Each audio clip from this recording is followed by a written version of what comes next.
Well, thank you very much for joining us for our last session of today's Virtual Development Day on Workplace Conversations. We've certainly explored a range of topics on the critical skill of communication in the workplace, and it's been wonderful to bring you some of this learning. As I've said in previous sessions, the Institute of Managers and Leaders has a long history, 80 years of history in learning and development for management and leadership professionals. From organisations small and large to frontline managers to senior executives, the Institute provides learning and development and opportunities to share that learning throughout our leadership programs as well as our membership events and mentoring experiences. So it's a pleasure to bring you today, and thank you so much for the support from right across Australia and New Zealand. We've had 2,800 enrolments, 350 organisations, and we've had 4 brilliant facilitators presenting on 4 very interesting topics. None more so than Marnie Cook, who is presenting our last topic of today, and it's going to be a very, very interesting topic. I can't wait. I was just speaking to some staff out on the floor, Marnie, and they were all tuning in to this one. It's influencing performance via assertive communications, via assertive communication. So knowing how to influence is so essential to motivating a team, gaining support for your initiative, or ensuring the responsibility, the work sits where it should. Giving instruction and seeking compliance tends to not work. Using the right techniques can help you to get engagement and buy-in, and shifts the conversation towards a results orientation. Marnie today is going to talk about 4 techniques required to influence team members, direct reports, stakeholders, and even line managers in the workplace. Number 1, how to use effective questioning to plant the seed and watch it grow. Number 2, when to use passive or active voice to augment your message and emphasis. Number 3, what positive language techniques to use to get the outcome you require. And number 4, how to use the 4-part statement when you need to crank it up a notch. I really love that 4th point there, Marnie. It's we're really, as I said earlier, we're looking forward to today's presentation. And to introduce Marnie, Marnie is an IML facilitator and does a range of masterclasses and programs with us. She was also the program director at the Australian Centre for Retail Studies at Monash University, designing and delivering executive education programs for retail and wholesale businesses, and more recently enjoyed a 5-year tenure as an industry professor at the University of Adelaide Business School and program director of wine business. Marnie has worked with a diverse client base, including Coopers, Yalumba, Caltex, Department of Defence, Myer, Red Cross, Repco, and Toyota, with expertise in leadership and culture, finance, negotiation and communication, consumer trends, supply chain management, marketing, governance, and strategic planning. I couldn't think of anyone better to present today's topic. Marnie, over to you. Oh, thank you, Sam. I hope you can hear me okay. And thank you all so much for hanging in there all day. And what a day it's been. I've been watching all of the presentations and I have just learned so much as well. So I can only imagine what you've been able to take away and the amount of depth of information that has been shared with you today. What I'm excited about is oftentimes when we're sitting in a session like this, and particularly when it's been online, like we've had to experience for the last 12 months, I do hear from leaders, right, I get that and I understand all of those models and I understand the theory and I know what I need to do. I just don't know how to do it. I just need that little bit of help to get me over the line to be able to really apply the knowledge and the frameworks in practice. So that's what today is really going to focus on. And if I can just share with you a little bit about the principles of assertive communication, you'll understand the rules of the game, if you like. What is assertive communication?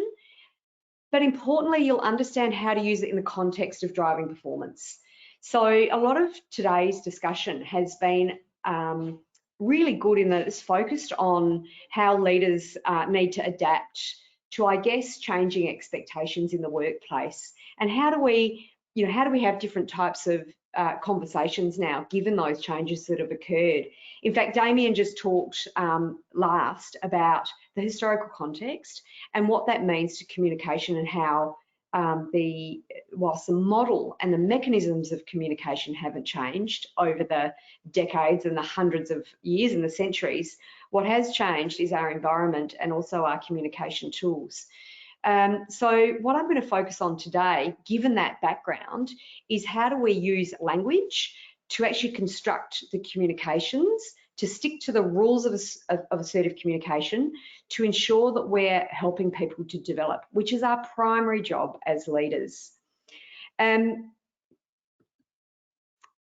just want to show you this slide for a minute and think about the old way versus the new. And I talk about this, and again, Damien did a great job of talking about the change from perhaps a more autocratic leadership style, but also autocratic style of society versus the more contemporary approach, which is focused around a more democratic approach. Some of you will have heard it as participative leadership. Some of you will have heard of it as team-based leadership, and they're all kind of saying the same thing. But what we know is the old school way of thinking, and look, it wasn't that long ago, it was probably as recently as 20 to 30 years ago. If you went along to a communications course as a leader, you were learning how to demand compliance, and you were learning how to direct control, how to oversee, how to be the commander of operations, if you like. Things have changed enormously, as Damien has outlined, and there's good reason for that. We know, and there's been a lot of research into what makes people perform their best. And when we think about the changes are in our environment, in our workplaces, in our landscape and in technology, it's no wonder that the old ways no longer work. I think we kept persevering with them for some time, and we thought that as long as we kept on trying to command and control and so on, we would ensure compliance. But the problem is you get compliance at best, if you're lucky. So what we're looking for now is much more of a performance and results oriented mindset. So that's a really big shift, and the how is critical. So we know that leaders now are more facilitators, enablers. They're coaches, they're mentors. Their job is developing people to achieve an outcome. And I think you would have heard Grant talking earlier today about making sure that we're working towards alignment. So this skill set that we're going to be talking about fits very much into that. You would have heard Grant talk about the SCARF model. How do we have conversations and drive performance when in actual fact, half the time, people receiving feedback sets them off because of that SCARF model? It could be a status issue. It could be, oh, hang on, now I have uncertainty. It might be, oh, I'm receiving feedback, and that means I don't have the autonomy I'm used to having. It could well be they don't respect me anymore, or my peer or my boss doesn't like the way I'm doing something, which can be incredibly confronting, and that relatedness, and also that the F for procedural fairness that can be an issue. So when you think about the context of SCARF, you think about how our society has changed in terms of shifting from that dictatorial to more democratic approach. It is no wonder that we need to change how we approach things as leaders.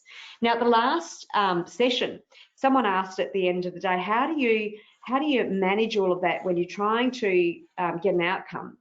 And you might have a decision that needs to be made really quickly, or you might need to give feedback really quickly, and you know that there's urgency, you know how important it is, and you need to be decisive and swift. Is that not at odds with this being more democratic? Does that come across as too autocratic? Well, I think the techniques that you're going to learn today are the perfect answer to that. So what I discourage people from doing is going, okay, time to be autocratic, emergency, now I have to command and control. Rather, address it using these very principles that you're going to be learning. So what I want you thinking about is the idea of, and your role as a leader to drive performance, to develop people, and how to do that as instead of being a dictator, rather as using a coaching approach. And one of the important things to think about is employee engagement. Now, this we've been talking about probably since the early 2000s. We've been researching employee engagement. What is it? What does it mean? Why do we care about it? And there was a big shift. We used to measure productivity, And we also used to measure happiness, if you like, through things like employee satisfaction surveys and so on. Look, engagement includes happiness or satisfaction, but it's much, much more than that. You can have really happy, satisfied staff because they're just having a great time and they're a mob of cheerleaders at work and they're not actually necessarily productive. Engagement means they are both productive and satisfied and happy. So we've been researching what are the ingredients of employee engagement. We've identified that employee engagement is the closest link that you can get to performance. So it doesn't get just compliance, if you're lucky, it actually gets people who will go over and above. Now, we've been talking about this, as I said, since the early 2000s, but it's even more critical now. I think COVID's put a spotlight on this, like it has with many things that have needed to change for some time. And whilst it's been so difficult for so many people, for so many organisations, I guess it really put a magnifying glass on leadership styles. We all now need to do so much less and in many cases with far less resource, very sadly. So that requires a different way. So employee engagement is so much more important, I think, than it ever has been.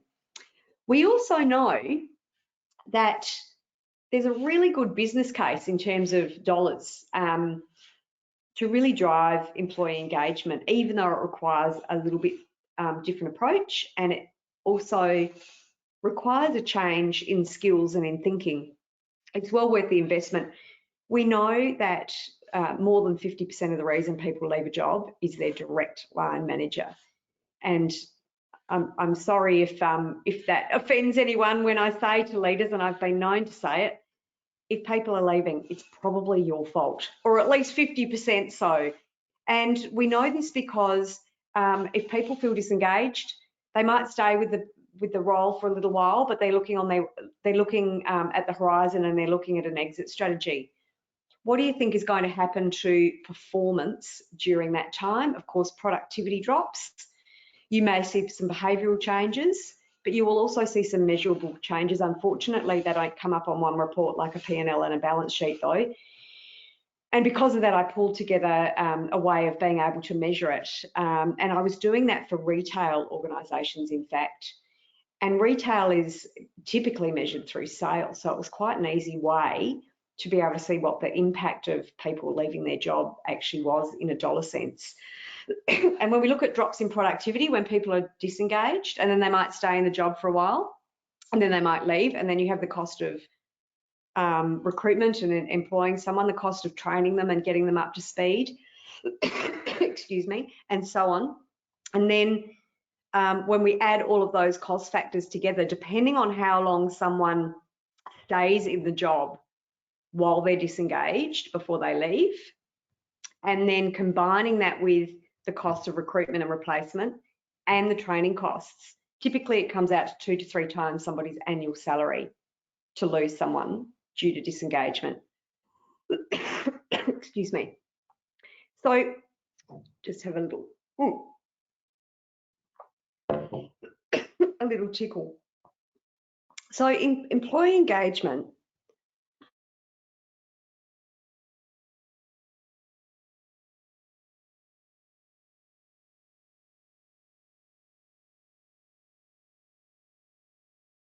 too late in the day when I'm talking all day, which is my job. So apologies. So employee engagement, the ingredients that we're looking for are structural. So we need people to have influence, excuse me, and involvement over the roles, the structure, the things that involve them. We also need to have a training approach, excuse me, that supports flexibility. What I mean is people may be needing to build different skills at different times. Unfortunately, typically training occurs over a long period of time, excuse me, and often by its very nature is inflexible. So what we need to do is have short, sharp and shiny ways of training our people in order to support that flexibility that we expect in the workplace. We also need to reward risk taking. Most organisations punish risk taking because there's a set way of doing something, and that actually creates disengagement. Well, why would I bother doing something different if it fails? And then that would be performance punishing. Excuse me. Autonomy, variety, and identity. They must be optimised in the job. What I mean by optimised is not everyone wants the same amount of autonomy. Some people will like more, some people will like less. That can be personality based. Some people like a lot of variety, some people not so much, and that's personality based also. And it also depends on how long we've been in a role. So leaders really need to have a good gauge on where their individual people are at to make sure those values are optimised in their roles, in their day-to-day. Effective communication, of course, is the number one thing that employee engagement needs to be successful, and that's actually teachable. So we'll be talking about that today. And of course, we need participative leaders to pull all of this together. So participative leadership, I mentioned earlier, is democratic leadership, is team-based leadership. But it's not just about letting everybody else make decisions. It's not just about being consultative. It's also about making sure that accountability for the work sits precisely where it should. One of the problems with an autocratic leadership structure is that responsibility for the work sits with the leader, and the doers that are doing the work are here. And there's a disconnect between who's responsible and who's doing the doing. Participative leadership seeks to bridge that. So that is, the leader's job would be helping develop people, helping to make sure that they have the support structures, the training, the environment they require to be engaged and to perform their best, but at the same time hold them accountable. It doesn't mean that everything has to be consulted on, but it does mean that if somebody's going to have a say as to how something is done, they are also held accountable for delivering against that.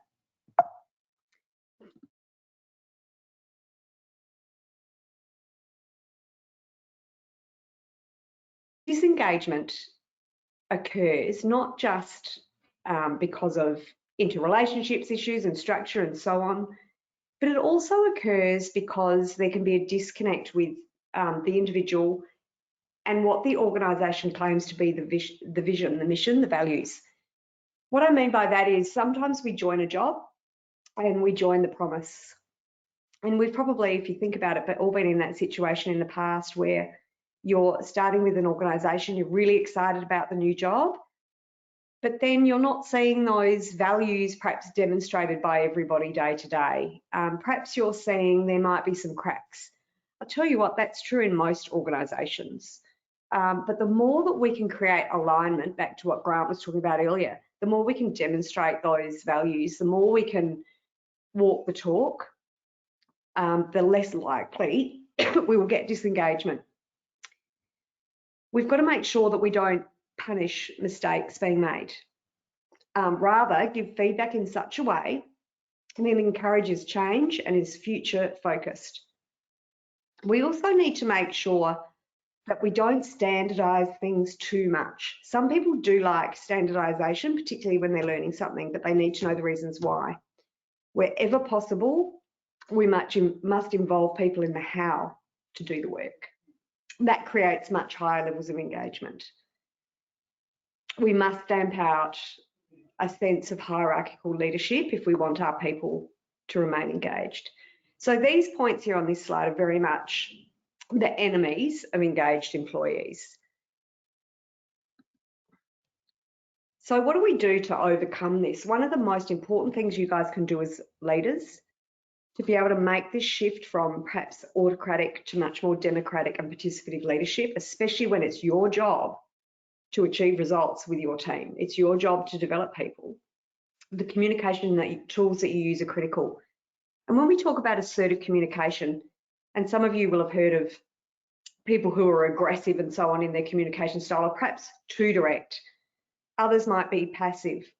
When we talk about assertive communication, it's actually not somewhere in the middle, rather it's a set of rules that allow you to have your needs met at the same time as preserving the esteem of others.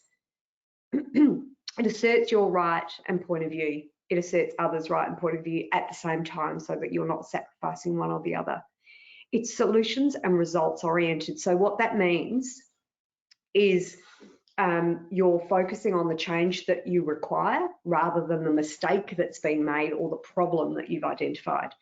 It focuses on the situation, not the person. That's almost a cliche now, isn't it? But it's a technical way to make sure that you're constructing your words so that you can place the situation in the focus and in the spotlight rather than the person who's at fault.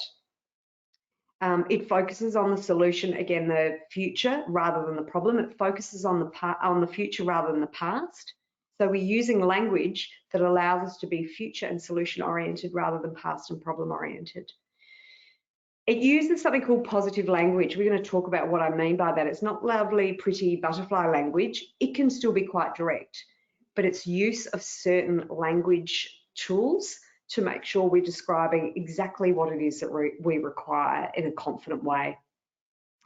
It encourages buy-in and accountability, and it also adopts a really participative leadership style. So these can be the tools in your tool belt that you use when you're shifting or trying to come across as more participative in the way that you lead others. It also ensures that responsibility sits where it should. So it's not just about asking everybody else what they think and then, of course, growing risk enormously. Rather, it helps you to make sure that people are accountable for that work, which they need to be. And most importantly, it eliminates the need for blame. So reflecting on what Grant was talking about earlier today, it reduces those triggers that you learned about due to the scarf model.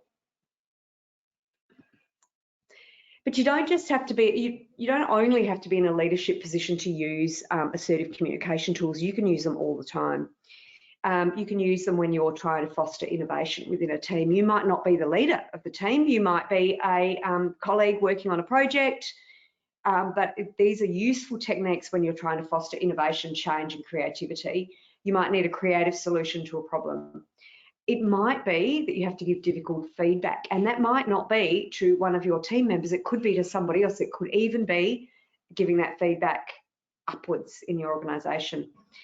It could be that you're dealing with a really difficult situation with a staff member that reports to you or someone that you work with. It could be a conflict situation. It could be a customer service situation. So you could be dealing with someone who's really angry. This can be these techniques can really help. You might want to influence someone to change. We all know we can't make someone change, and they tend to embrace it if it's their idea. These are the techniques that help to get you there.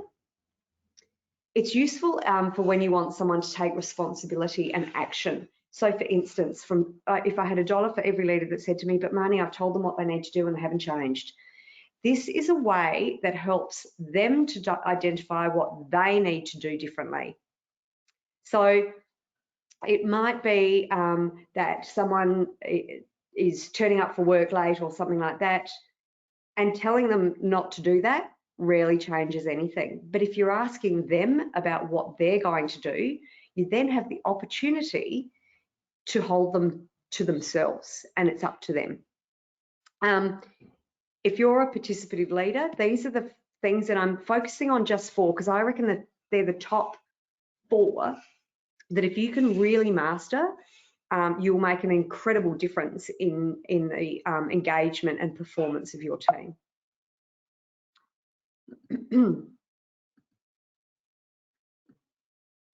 So the 4 techniques I'm going to show you: active and passive voice.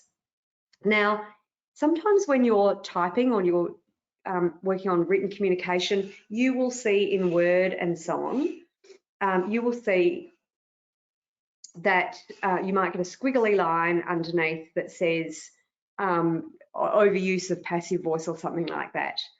We're encouraged to use active voice when we're learning grammar.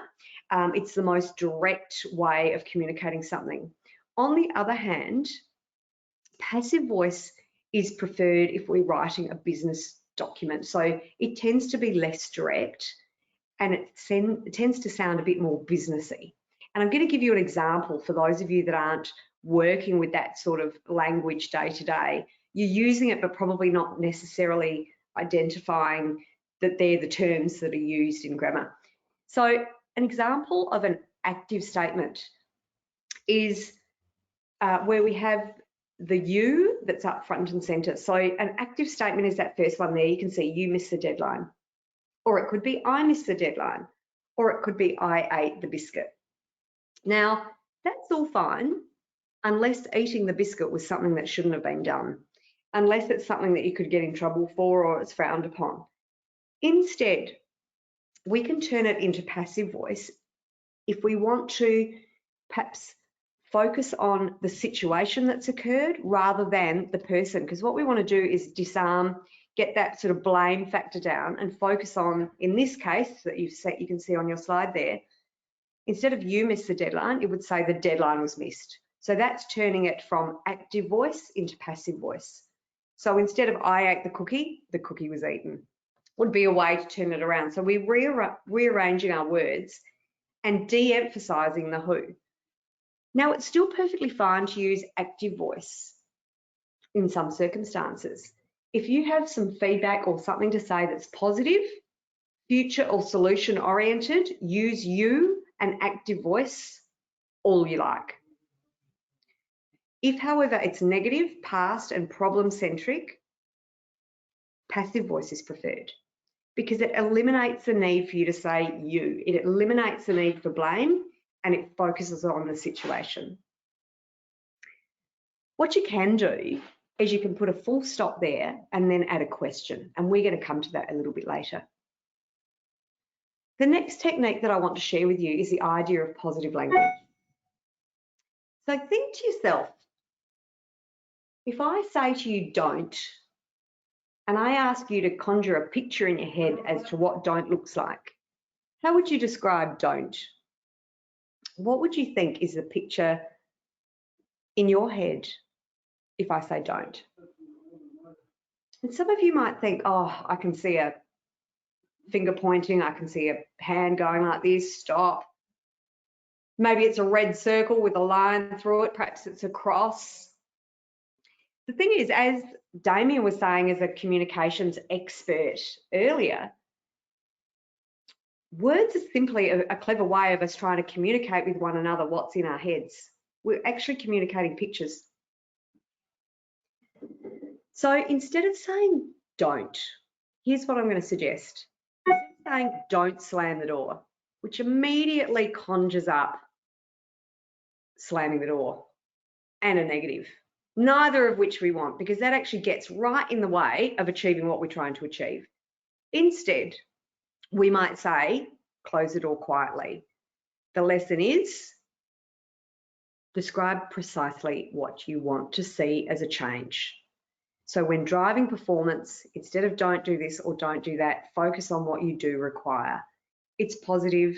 It helps that person to conjure up precisely what right looks like.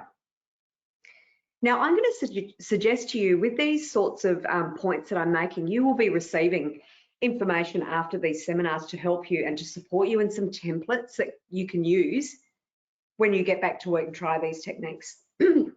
But still, I really recommend when you're learning these sorts of techniques, write down as much as you possibly can, because it can be a little bit like learning a new language. So writing things down helps to cement it, then you say it out loud, and that tends to work really well. So don't slam the door, write it down that way. Don't miss the deadline, write it down the wrong way, and then rearrange the words. So don't miss the deadline, instead would become get it to me by 4 o'clock Friday. The next point, never say never. Try to remove from your language, especially when you're having a performance-related discussion, absolutes. So absolutes, I mean always, never, constantly, completely. The reason I say that is often we use them to elevate or escalate our point. And the problem with that is usually we're trying to assert our view over and above that of the other person's. And so it tends to go pear-shaped and it actually works against us. So if instead, let's say, for example, you're wanting to say to somebody, you know, never let that happen again. Instead, you would use the same technique I shared earlier. You would describe specifically the change that you require using positive language. Think to yourself about someone that you might have worked with or a team member who may have a performance-related issue and you think, really, Marnie, they are a serial offender. They are always or never.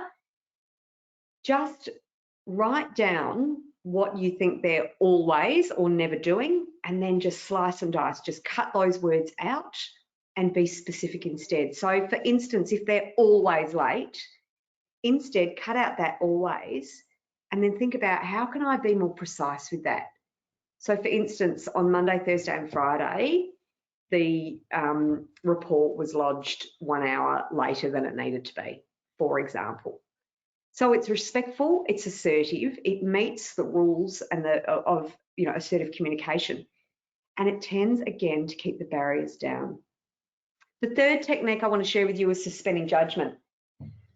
By judgment, I mean, I'm going to sound all grammar teacher. I'm going to say adjectives tend to be the words that convey judgment. I might say, oh, look at that beautiful painting on the wall, and you might say, oh my God, that's horrendous. I hate that painting. Adjectives and describing words tend to come from a point of view, and often that point of view isn't shared. Just avoid it. Use positive judgment, positive adjectives as much as you like, but when we're focusing on a problem that needs to be solved, negative, judgy words will get in your way. Again, scarf will be going all over the place. That scarf model, as soon as judgment type language is brought into it, you will set off those triggers. So remove them out of your language. And again, a good way to do it, write it down and play the role of editor. Scratch out the judgment words. So it could be things like unfair, lazy. You get what I'm talking about. Instead, cut those words out and think about what is it specifically that I want to see change. And it avoids you having to use those judgment words at all. For instance, you might think somebody's lazy. Think to yourself, what leads me to that judgment? Focus on that instead. It could be that they hadn't contributed in a meeting. So turn that into positive language. I would like to see you contribute more in the meeting. So we're using positive language and we're suspending our judgment. And you'll see you can use a lot of these techniques all in one hit. The next technique I want to share with you is questioning and use of open questions. By open questions, I mean questions that start with who, what, when, where, how, why. And I hope you're all madly writing those words down. Who, what, when, where, how, why. If a question starts with that, it's going to lead to a solutions-oriented response. If you ask a closed question, that is one that can be answered with yes or no, it will result in a compliance-oriented response. Why does it matter? Most people, especially in an employee and boss type situation, will give you the answer they think is the correct one. It does not necessarily mean they are engaged. It does not necessarily mean they are even going to do what it is that they have said. If you want to maximize the likelihood or the probability that that person owns responsibility for that which must be done, ask them the question about what they think and how they're going to solve it. That means an open question. I find it helpful if you write down on a page who, what, when, where, how, why, and craft a series of questions oriented around the issue that you're needing to discuss. So it might be, why has the deadline been missed? It might be, why is the report incorrect? It could be what questions. It could be what can be done about this? What are your ideas about? It could be who can help you find the answers to this, and so on. So you can write and brainstorm a whole lot of questions oriented around the problem that you're seeking your team member to solve. Really important to get agreement and ownership. So if you do use open questions, you're asking them for the answer as to how they will solve their problem. They've answered it, they own it, and then they need to deliver on it. Now, you can lead the horse to water. It's not to say that everybody's going to always deliver against that which they promise, but I tell you what, it's a whole lot easier to go back to someone and say, remember you said you were going to do X, Y, Z? rather than, remember I told you to do X, Y, Z. So I told you to do this is then command, control, police style, ensuring compliance. If on the other hand, you're asking someone what they're going to do, how they're going to do, when they're going to do it, and what support they need, you then come back to them and you hold them to themselves. Remember when we talked about? Remember you said you were going to? And that's the way to get that, maximise the likelihood of getting buy-in, agreement and ownership. Really, really important. As Sam said earlier when he was introducing me, I've worked with communication techniques, leadership development, negotiation, and lots of sort of similar themes with everyone from fashion designers to winemakers to auto electricians to naval engineers. And it's funny, the auto electricians and the naval engineers tended to want more of a formulaic approach. And one of the formulas that we actually came up with to make it easier to put this into practice was this idea, and I call it P plus Q, write it down. It's a great thing to put on a sticky label on your computer or somewhere where you can see it easily. P plus Q means passive plus question. And I'll give you an example. Instead of you miss the deadline, make sure it never happens again, you would say, the deadline was missed. What happened? That's a question. The deadline was missed. Why? The deadline was missed. What can be done to ensure that it gets submitted at 4 o'clock every Friday, and so on. Passive plus question. It's just really critical that that question is open, and it helps to make sure that you get that agreement and ownership. And it's also really important because if you just do the passive bit, the deadline was missed, and you don't follow up with the question at the end, you're not having the opportunity to change gears into a more solutions-oriented focus. So that's really critical. Lastly, the 4-part statement. So some of you will know that as an I statement. And now I forget, I can't recall if it was Damien or Grant who talked about, or perhaps it was both, talked about this earlier. When we are having conversations, especially difficult conversations in the workplace, a 4-part, and in some cases it's 3-part, and I'll step you through the different ways of doing it, statement can be really useful. It kills a whole lot of birds with one stone. It's going to come across as overkill if you use it in the wrong context. And that's because sometimes by using it, you can make a mountain out of a molehill, so to speak. So use it carefully. But when Sam said I was going to talk about how to crank it up a notch when you need to, this is the tool and the technique to use. Let's say someone is the serial offender and they are always never, and they haven't been making the changes that you require, or the performance isn't improving as you need it to. This is where you might introduce a 4-part statement. Each part serves a different purpose. I like to start it off with when. When ... And I hope you're writing this down again because it helps to reinforce it in your heads. When such and such happens, so you describe the situation. And you describe the situation using passive voice. So when the deadline is missed, rather than when you miss the deadline, when the deadline was missed, I ... because ... and then solution ... So there are your 4 parts. When, I, because, and then the solution part. So when is passive voice. I, that's where you actually get to insert judgment should you need to. When the deadline is missed, I'm concerned because. When the deadline is missed, I'm concerned because we had this conversation about it last week and the week before. I'm not seeing a change. So I, judgment, and that can be an impact statement. You might say, oh, Marnie, I'm not really comfortable putting a judgment in there. It's not really suited to my scenario that I'm dealing with. That impact part, the second part of your 4-part statement, might well be impact on a customer or on a team member. When the deadline was missed, Mary's under the pump because she now only has an hour to get that part of the job done, for example.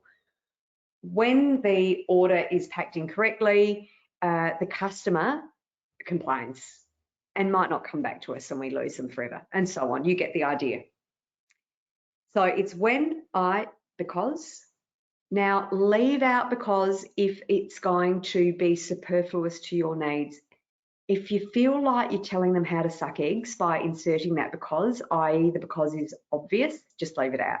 It can just be when, I, and the last part solution.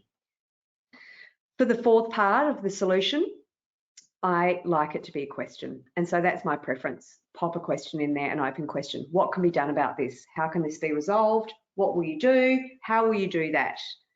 So if you can have a question at the end, that's the piece de resistance. It's a gold standard.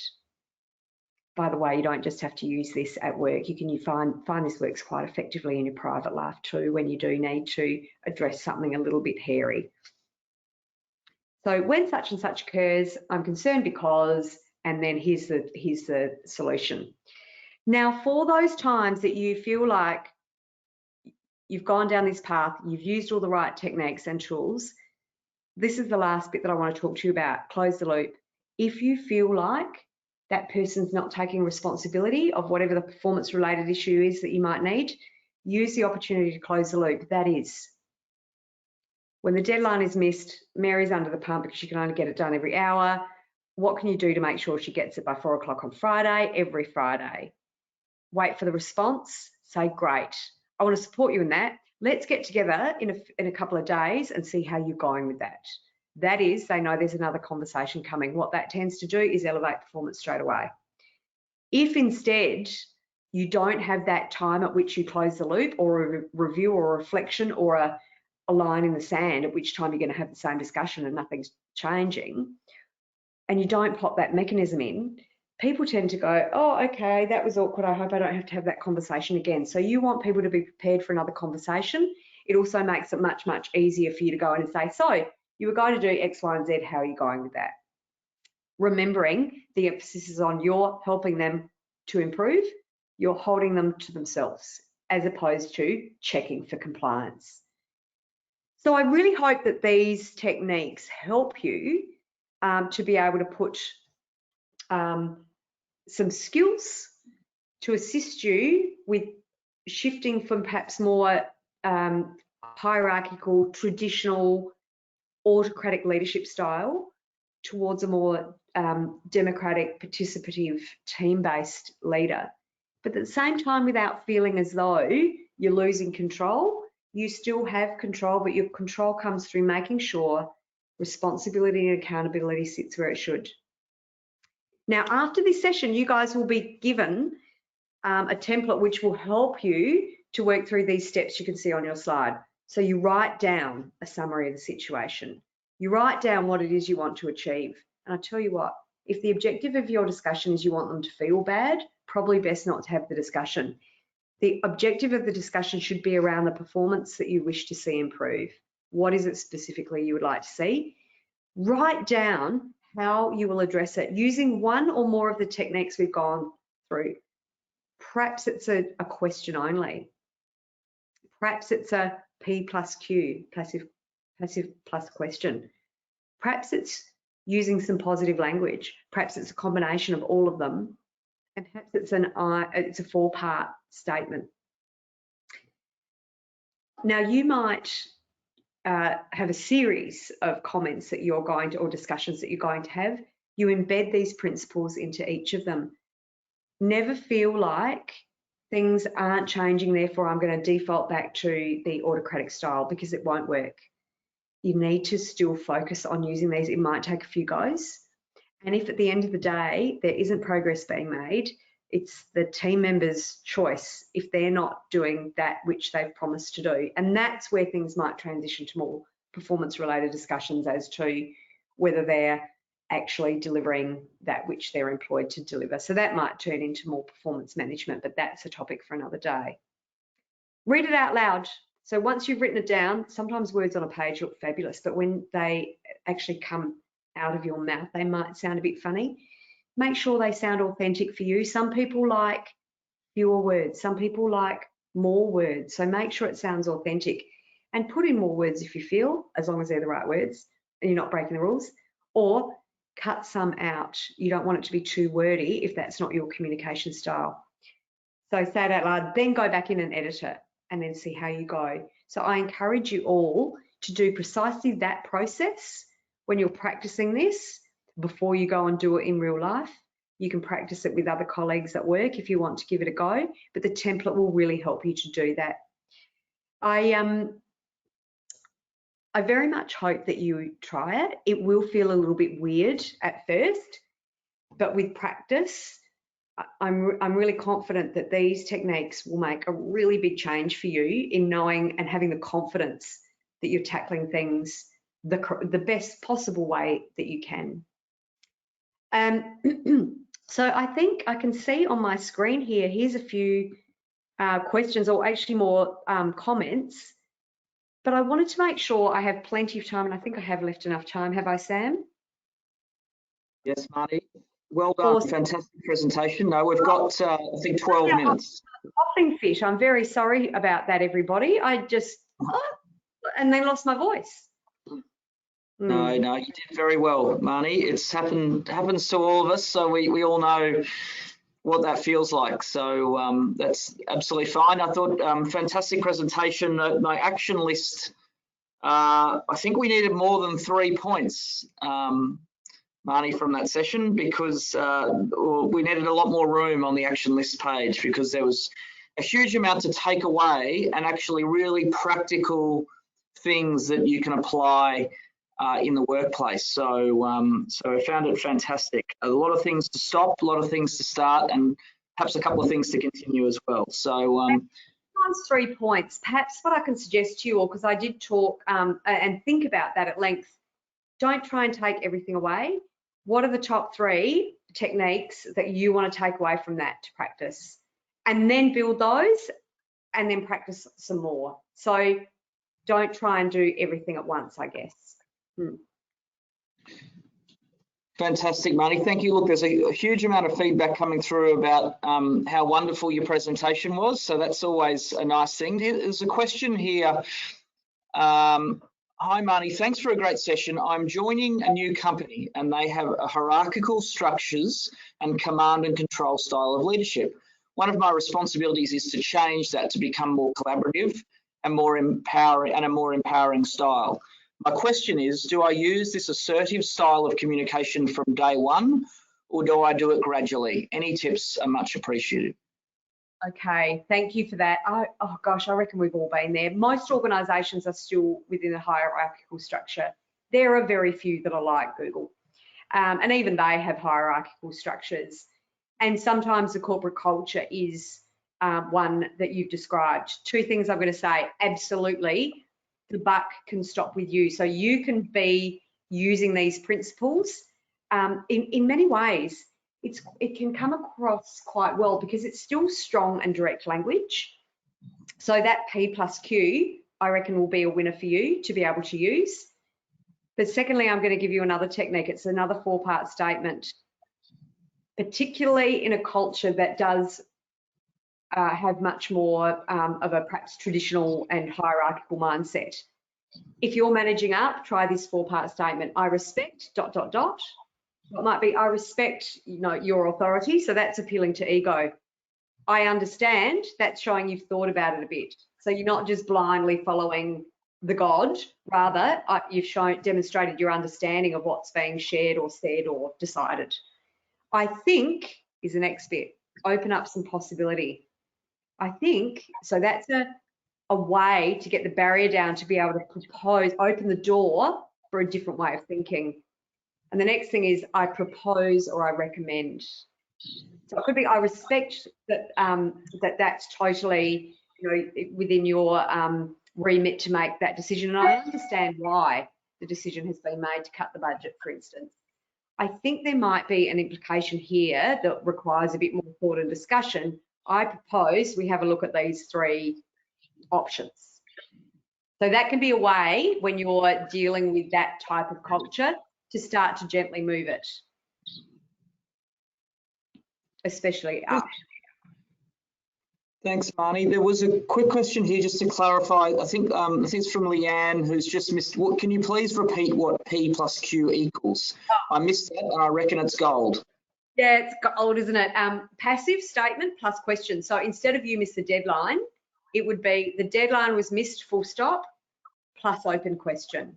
So when you're dealing with a scenario, and you can use this all the time, but it's particularly good if you're giving performance-related feedback. So when the customer, you might say something like, the customer was upset, what happened? Rather than you upset the customer. Or it might be, as I said, the deadline was missed. You can probably think of lots of things, but what you're doing is removing the you, rearrange the sentence using passive voice. So passive plus question, making sure that question's open. So the ball's in their court now to respond. Excellent. So there's a comment here. Yeah, there's a comment here, sorry, Marnie, about that. The P plus Q is a great way of bringing no judgment to our interactions with team members, but rather seeking understanding. Exactly. Yeah. Brilliant. That's absolutely spot on. And look, it also means that if that person doesn't then follow through, you then go through and you're addressing the not following through. So you use the same technique. Once you've laid that foundation, it makes it much easier to follow up. Don't expect people to change overnight when it relates to performance. Marnie, in your experience, what's the best way to practice these techniques? So my approach was this. It's like a new language. So it's not going to happen automatically. And I had to practice this, I reckon, for a year, those 4 techniques before I became good at them. I can do them off the top of my head now, but I wasn't always that way. I had to write it down. And I think most people are quite visual. Write it down. Even write the wrong way down first, edit it. So you'll see on the template that you're going to receive, I'm going to step you through that process. And on the back of it, there's like a checklist. So you can self-assess and go, have I done it right? Write it down, say it out loud, because written word comes across very differently to the spoken word, and you can still come across with the wrong tone. So write it down, say it out loud, edit, then go for it. I moved from that. I no longer have to write things down. I still sometimes practice things out loud, but the other technique I had to give myself, because I was quite reactive in my communication style, as you can probably see, I talk a lot. I gave myself a little cue. I sat on my hands. I was in an office-based job where I had something like 50 staff reporting into me, which is far too many, but I was the one that people came to with problems. I was having to manage their performance, but what I had to do was help them to help themselves. And instead of just giving the answer, even when I knew it, I used this questioning technique. I used these assertive communication principles, and I just had to remind myself, help them to find the answer. And that's how I use the techniques. To remind myself, I'd sit on my hands. That was Marnie, note to self, use your techniques.